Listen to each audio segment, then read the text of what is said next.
Hello everyone, welcome back to my channel Uma's blog. কেমন আছো তোমরা সবাই? আশা করি তোমরা সবাই খুব ভালো আছো আর আমরাও ভীষণ ভালো আছি। এখন কি দেখছো তোমরা? ভাবছো আমরা কোথায় চললাম? তো বলেই দিই তোমাদেরকে, আমরা আজ হঠাৎ সকালবেলা প্ল্যানিং করলাম যে আজকে আমরা একটু বাইরে খাওয়া দাওয়া করতে যাব। তো আমাদের বাড়ির সামনে এখানে একটা নতুন রেস্টুরেন্ট খুলেছে, একটা ব্রাঞ্চ খুলেছে আমি বাঙালির।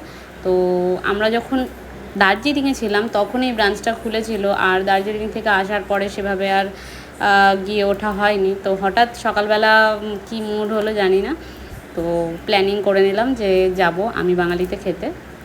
তো আমার এক বান্ধবী, তাকেও আমি বললাম যে সে যাবে কি না। তো তার হাজব্যান্ডেরও ছুটি ছিল, সে বললো ঠিক আছে আমার হাজব্যান্ডের ছুটি আছে যখন, তাহলে চলো আমরা দুজন মিলেই মানে দুই ফ্যামিলি মিলে চলে যাই খেতে।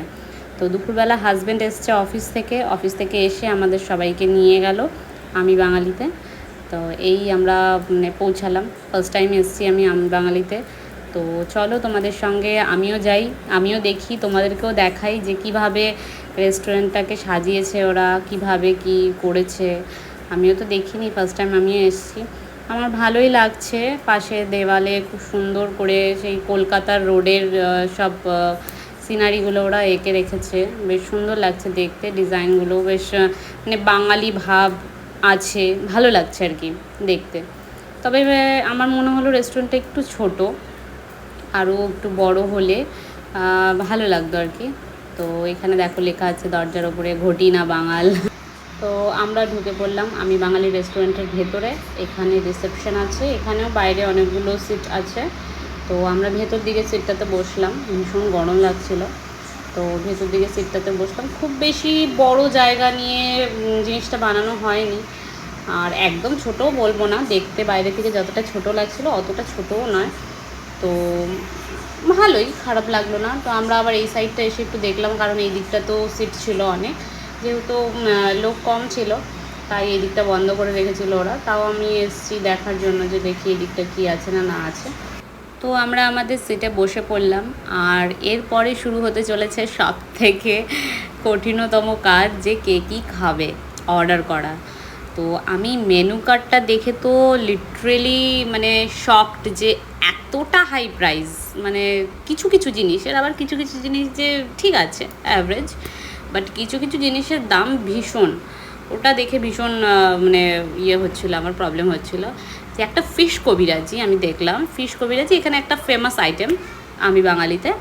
তো ফিশ কবিরাজির দাম 400 টাকা, একটা ফিশ কবিরাজির দাম 400 টাকা, ভাবা যায়? This is too much year, this is too much really.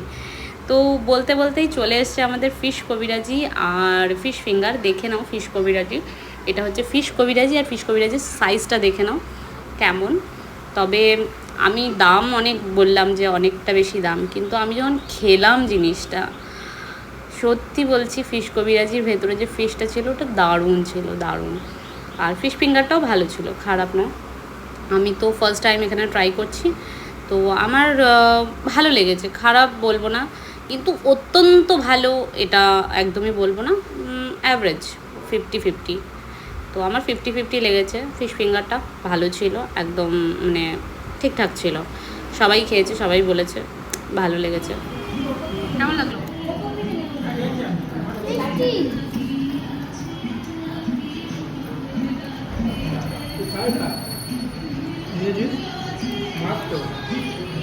আমি তো দুটাই খাচ্ছি, এটাও খাচ্ছি আর এটাও। তো এই জিনিসগুলো বাচ্চারাও খুব এনজয় করে খেয়েছে, ওদেরও ভালো লেগেছে। তো আমি এখন ফিশ কবিরাজিটা ট্রাই করছি। ফিশ কবিরাজির ভেতরে যে মাছটা ছিল, seriously guys, it's really yum. আমার খুব ভালো লেগেছে। আর তোমরা যদি আমি বাঙালি রেস্টুরেন্টে যাও তাহলে অবশ্যই এটা ট্রাই করো, আমার খুব ভালো লেগেছে। আমার পার্সোনালি ভালো লেগেছে, তোমাদের ভালো লাগবে তার কোনো মানে নেই। তবে আমি বাঙালিতে এটা একটা ফেমাস আইটেম, যে ফিশ কবিরাজি, ভালো লেগেছে খেতে, একদম খারাপ নয়, খুব ভালো লেগেছে। তো নেক্সট আমাদের অর্ডার দেখো, তোমরাই দেখো চলে এসছে আমাদের কয়েকটা ভেজ থালি, 3টে ভেজ থালি অর্ডার করা হয়েছিল। আর তার সঙ্গে আমরা আলাদা করে আইটেম নিয়েছিলাম, যেমন চিকেন নিয়েছিলাম, তারপরে আমার ফেভারেট একটা আইটেম, যেটা আমি ভেবেছিলাম যে আমি যদি আমি বাঙালিতে যাই তাহলে আমি এই আইটেমটা অবশ্যই ট্রাই করব, সেটা হচ্ছে এই যে এই আইটেমটা। এটা হচ্ছে কচু পাতা চিংড়ি ভাপা। Oh my god, seriously guys, তোমরা যদি যাও you have to try this item, you have to try this item. দারুণ দারুণ হয়েছে খেতে, আমি জাস্ট ফ্যান হয়ে গেছি এই খাবারটার। আমাদের মেনুতে কি কি ছিল তোমাদেরকে বলে দিই। শাক ভাজা ছিল, ডাল ছিল, স্যালাড ছিল, শুক্তো ছিল, ঘি ছিল, আর আমার পার্সোনাল চয়েস ছিল সেটা হচ্ছে গিয়ে পোলাও ছিল, চিকেন ডাক বাংলো ছিল, চিকেন কারি ছিল, আর ফুলকপির একটা সবজি ছিল, বেগুন ভাজা ছিল, আলু ভাজা ছিল, পাঁপড় ভাজা ছিল, বড়ি ভাজা ছিল, ইভেন পায়েসও ছিল।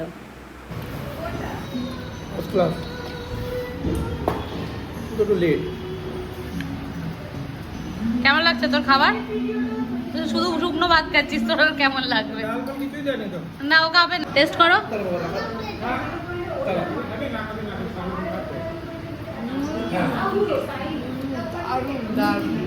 ওভার অ্যাক্টিং করছে।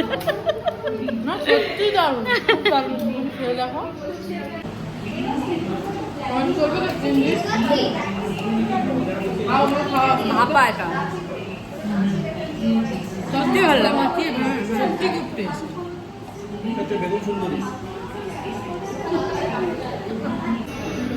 পোলাও, আর এটা হচ্ছে চিকেন ডাক বাংলো, এই যে এসছে, আর এটা হচ্ছে গিয়ে যে কচু, দারুণ খেয়েছি এটা। আর একটু খাবো